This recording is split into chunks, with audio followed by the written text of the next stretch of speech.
Coming up on the November 12th edition of Sports Extra, the field hockey team is still cruising. The Heels have earned a Final Four berth against Wake Forest and have a shot at a natty. A win was a sure thing when the Carolina men's basketball team traveled to Elon on Friday. And baseball has long been America's favorite pastime, even during wartime. All that and so much more. Sports Extra starts right now. From the University of North Carolina School of Media and Journalism, covering the full range of Tar Heel athletics. This is Sports Extra. 21 down, 2 to go. Welcome to Sports Extra. I'm Adam Jordan. And I'm Elena Pirtle. Thanks for joining us. The unbeaten streak continues. Can the Heels stretch it to 23 and bring home a natty? Well, the UNC field hockey team got the road started against the Michigan Wolverines on Sunday in the second round of the NCAA tournament in hopes of clinching a Final Four berth for the 10th straight season. The Heels jumped to a quick 2-0 lead, thanks in part to this beautiful rebound shot by Yentl Leemans. However, Michigan was able to punch in 2 goals right after, including the hard shot that you'll see here in a second. Right there, boom. Michigan getting the goal. Carolina doesn't allow a whole lot of those, but the defense couldn't come up there. Ashley Hoffman, though, converted on 2 penalty corners. Both of her goals came off penalties, and the game was officially sealed with this empty netter in the 68th minute of action. Carolina's bagged yet another Final Four berth under legendary coach Karen Shelton, who knows the importance of these next 2 games. Extra work, it's more work, but it's a great thrill. I've always felt that it's the toughest game to win, the game to get to the Final Four. So incredibly proud of our team and what we've been able to accomplish so far this season. UNC is looking better and better as the Heels close in on yet another national championship. We have reporter Sydney Persing live from Karen Shelton Stadium to give us a Final Four preview. And Sydney, this team's feeling good about itself. Yeah, Adam, you can call it cocky, you can call it arrogant, but this team is just on a completely different level. And we've said it all year, and now this team is backing our talk with their play, and they really just keep getting better and better. Now, the Final Four won't be easy by any means. Every team that's there deserves to be, and this really could be anyone's game. So this is how the Final Four in Louisville has shaped up. Carolina, the 1 seed, will take on Wake Forest Friday afternoon at 1 o'clock. Later that day, the matchup on the other side of the bracket will feature the 2 seed Maryland Terrapins and the 3 seed Princeton Tigers. Taking a look at Carolina's matchup against Wake Forest, it builds confidence that the Tar Heels have met the Demon Deacons twice already this season and won handily both times. Carolina won the regular season match 5-1 and got a 7-2 win against the Deacs in the ACC championship game.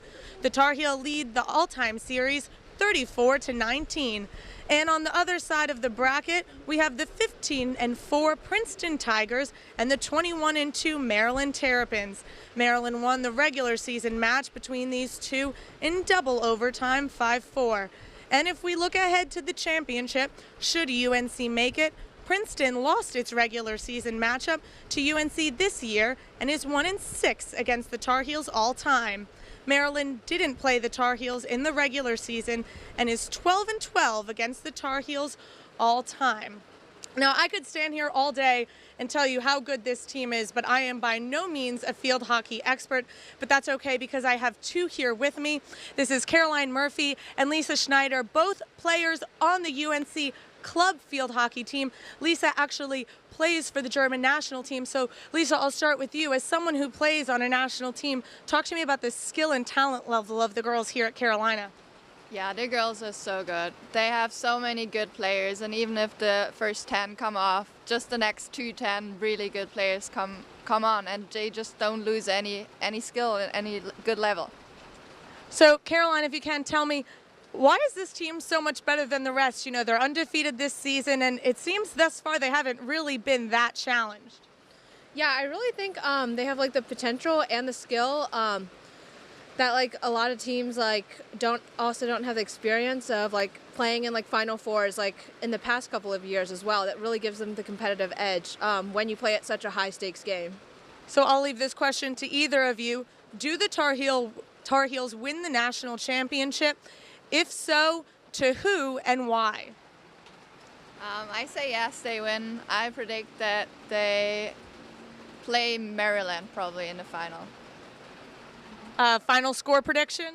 Ooh, tough one. I go with 3-1. All right, so you heard that prediction here from our field hockey analysts, and now we get to all sit back, watch, and see if those predictions come true. Back to you guys. That was Sydney Persing live, and Sydney, we appreciate the honesty. From one tournament team to another, despite the cold weather Saturday afternoon, the UNC women's soccer team was on fire in the first round of the NCAA tournament against the Howard Bison. In the 17th minute, senior Julia Ashley shot the ball from 22 yards out into the upper corner of the net. With the 1-0 lead in the 35th minute, Bridget Andrzejewski scored off a service from Brianna Pinto. Andrzejewski logged a brace against Howard. Let's watch that again. The assist goes right over the keeper's head for an easy tip-in. Then later on, this goal by Rachel Dorwart capped off the victory. The Tar Heels won 4-0 and advanced to the second round of the NCAA tournament.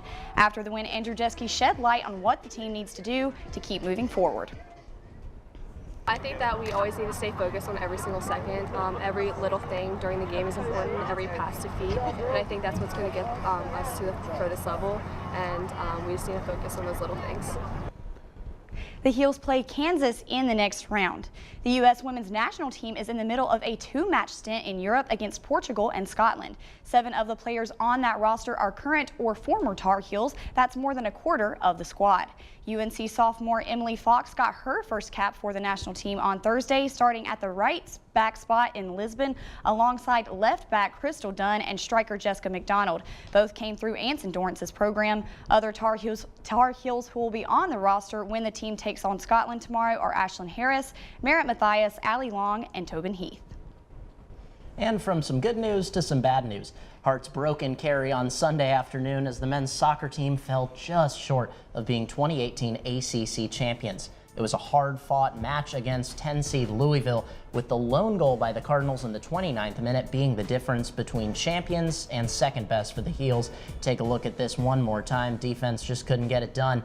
But junior Jack Scahan did all he could to get Carolina back in this game. His back-to-back shots on goal came close, but just wouldn't do the trick.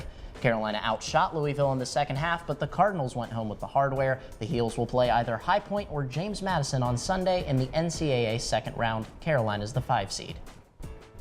The women's basketball team had a hard-fought victory Friday night against Kent State. Paris Key, more like Paris Queen of the Court. The senior guard went off against Kent State with a game-high 25 points in the 73-60 victory. She went 4 of 9 from behind the arc, including this beauty, with an even better celebration to cap it off. Janelle Bailey had a double-double with 13 points and 10 rebounds. Stephanie Watts sealed the deal for the Heels, scoring all 9 of her points in the fourth period, and the Heels needed every one of them. The game was tight late into the fourth period. The Tar Heels take on VCU Wednesday at 11 a.m. It's no Tobacco Road, but I-40 will have to do. The 8th-ranked Tar Heel men's basketball team traveled up the inner Friday. This matchup was the first basketball game in Elon's brand new arena, the Schar Center. Cameron Johnson led the Tar Heel starters with 21 points and 5 rebounds, but he wasn't the only Tar Heel to reach the 20-point mark. Freshman Nasir Little provided a major spark off the bench for the Heels. He had 3 steals, 7 rebounds, and 21 points, including a couple of huge fast break dunks, channeling Jordan right there. Little's and Johnson's efforts helped Carolina to secure a 116-67 victory over the Phoenix, and Coach Roy Williams spoke after the game about his part in opening up Elon's brand new basketball home. No, I'm flattered, but it's not Roy Williams. It's University of North Carolina Tar Heels. They carry quite a bit of weight, but I'm flattered to be involved in it, flattered that they would want the club that I'm associated with to come and do that. Despite their current success, it's obvious the current Heels miss Theo Pinson and Joel Berry. But even though he is no longer repping Carolina Blue, Theo Pinson is showing out in the G League. After a performance last Thursday that saw Theo put up 29 points, 6 rebounds, and 6 assists, he has hit 8 of 14 three-pointers, good for 57.1% from range, and he's averaging 25.5 points, 6.5 boards, and 5.5 assists in his past 2 contests. So is UNC a basketball school or a field hockey school? You decide. Are the volleyball Heels finally heating up as winter descends upon us? Yes, Adam, the young volleyball team could be hitting its stride. Better late than never.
The UNC volleyball team had an ACC matchup against the Miami Hurricanes on Sunday, and the Heels surprisingly put on a show.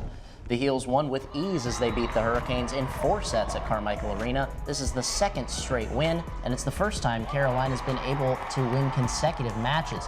Check out Destiny Cox with the big kill, and then Skylar Wine slamming it home, and then Ava Bell. Each of them had 10 or more kills throughout the game, and the Heels' next match will be against NC State on Wednesday at 7 in Raleigh. The football team hasn't had the best run, going 1-7 this season, but players look to take home the victory belt on Saturday against Duke. Heels were down 28-21 in the second quarter. Nathan Elliott hands it off to Daz Newsome, who gets past the defense, goes down the middle and races for 84 yards to tie it up. A cakewalk into the end zone there. But Duke quarterback Daniel Jones finds an open lane and takes it all the way to the end zone, taking back the lead. Jones passed for 361 yards and ran for 186, breaking a Duke single game record of 547 all-purpose yards. Hats off to you, Mr. Jones. Heels remained scoreless in the second half until late in the fourth quarter when Elliott threw 13 yards to Thomas Jackson to bring the deficit down to 1 touchdown. Freshman Cade Fortin comes in for Elliott in a last effort to tie up the game, but Duke knocks down a Hail Mary throw. Heels fall to the Blue Devils 42-35, and Duke gets to hold on to the victory bell for the 3rd consecutive season. Head coach Larry Fedora told us why UNC fans should stick around. It's the Tar Heels, and if you're a fan of the Tar Heels and you're a supporter of the Tar Heels and your blood is blue, there's no question about what you do. You keep supporting. You know, these guys haven't given up, so I don't expect anybody to give up on them. In other college football news, Louisville's football team has fired its head coach Bobby Petrino. Adam, they have a losing record this season. Will UNC look at this Louisville situation and follow suit with Larry Fedora? Well, there's a few parallels. Carolina's had some injuries, just as Louisville has. Both coaches have had to deal with that, but each of the coaches has a massive contract. Louisville decided to go ahead and buy out Petrino. Yet to be seen if Fedora will be bought out by Carolina as well. And speaking of those different injuries that Carolina has faced in this season, football players aren't the only ones who play through injuries on the field. Ashley Bates reached out to one cheerleader who has persevered through every single game with an injury that would keep just about everyone else off the sideline. Since the age of 17, varsity cheerleader Cammie Parsons has fought ACL.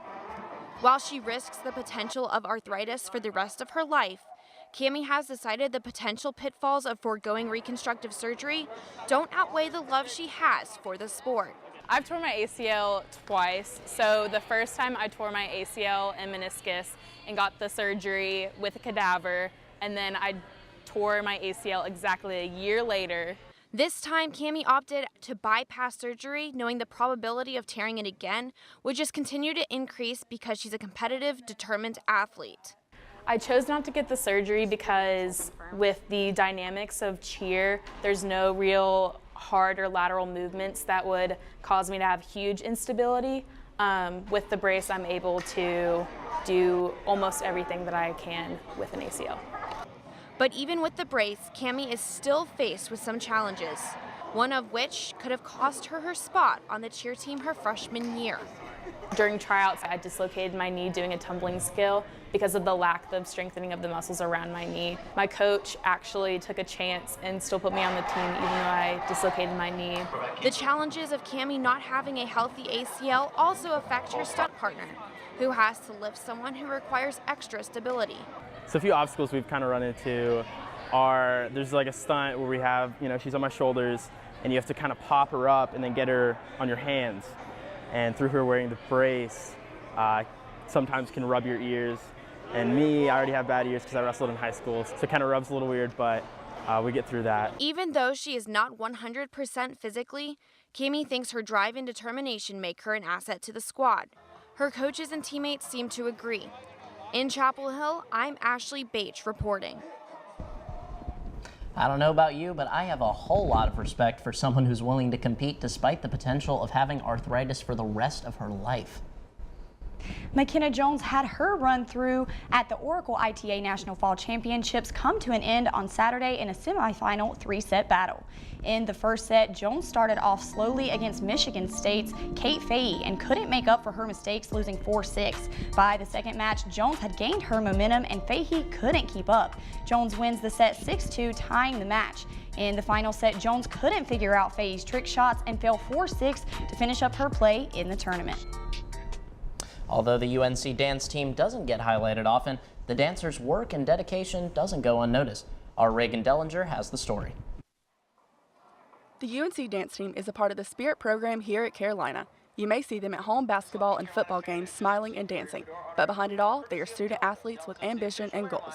I'm always impressed with how dedicated these young ladies are to our program.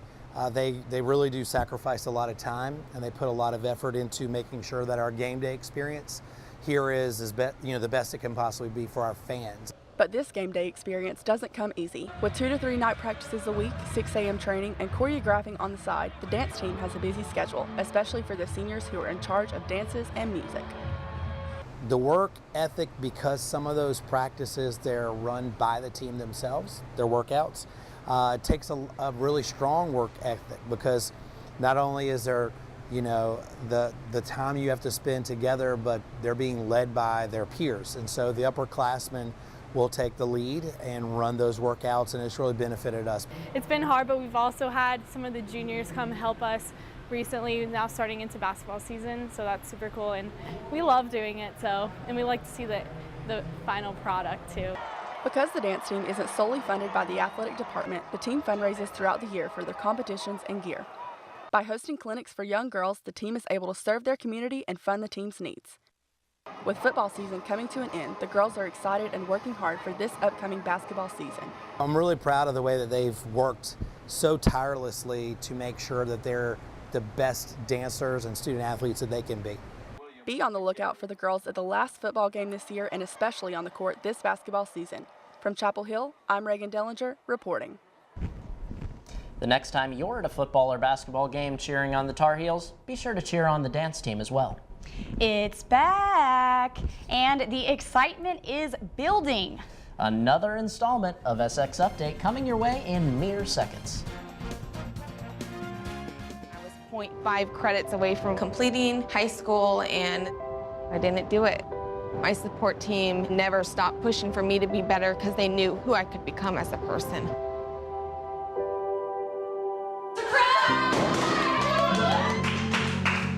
I've been given an opportunity, and I'm just thankful for it. Find free adult education classes near you at finishyourdiploma.org.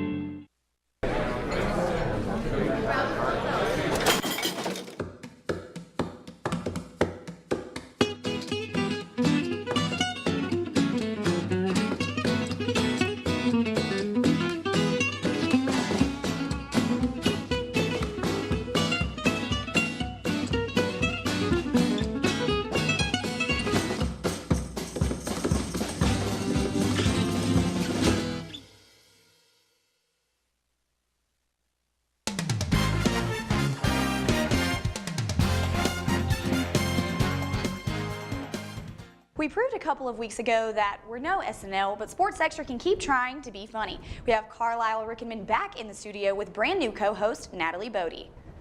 You all know I couldn't stay away after that water crisis. It's time for another SX update, and boy, do I have some stories for you. Okay, there were a lot of positives and negatives to our Wausau water crisis. Positive, a day and a half off of school. Negative, that line at CVS for water bottles.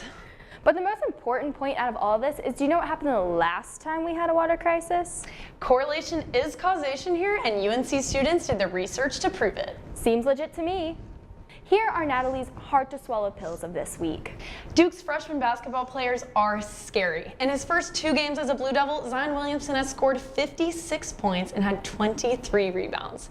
The man's a freak of nature. But we can't count out Cam Reddish and RJ Barrett. These 3 are considered the next monstars of basketball. But I have to admit, Kenny Williams definitely gives off those Bugs Bunny vibes.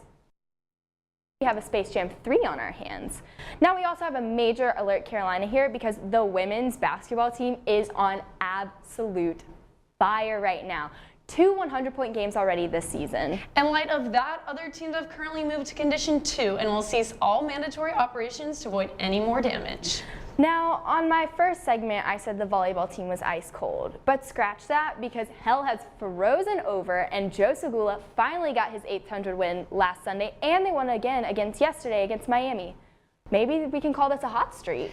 And finally, I don't know about y'all, but Ariana Grande's new song has absolutely broken the internet. Every time I open Instagram, I swear I see 18 stories of her album cover, which is exciting and all, but thank you next. I will say though, I had a revelation while listening to this song. Love, patience, pain, we can offer all 3 here at UNC. And that's your SX update. Back to you, Elena. So if the sports reporter thing doesn't work out for Carlisle and Natalie, maybe careers in stand-up comedy? Thanks, ladies. This weekend, the men's and women's swimming and diving teams competed in the first ever ACC Big Ten Challenge. And in the inaugural battle of the conferences, the Big Ten men snagged a close 179-174 victory. The women swept the matchup convincingly, 251-102. Moving from the pool to the mat, the wrestling team traveled to Chattanooga on Sunday for its first duel of the season. A couple of senior Tar Heels kicked off their seasons with dominant wins. Chip Ness picked up a 4-0 win in the 184 weight class. Corey Daniel wrapped the match with a 6-1 win for the Heels in the 285 weight class. UNC takes down UT Chattanooga 23-10 and looks to conquer Arizona State next on Saturday. Ted Williams, the splendid splinter, one of the greatest hitters in the history of baseball, played right here in Chapel Hill. Peyton Walker tells us long hidden secrets about the greatest team you've never heard of, the Cloudbuster 9. This is it.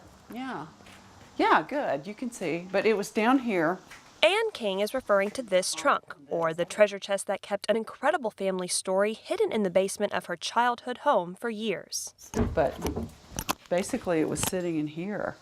In gathering memorabilia for her father's funeral, Keene learned that his relationship with baseball as a kid went far beyond the old jokes he used to make about hanging with all-stars like Ted Williams and Johnny Pesky.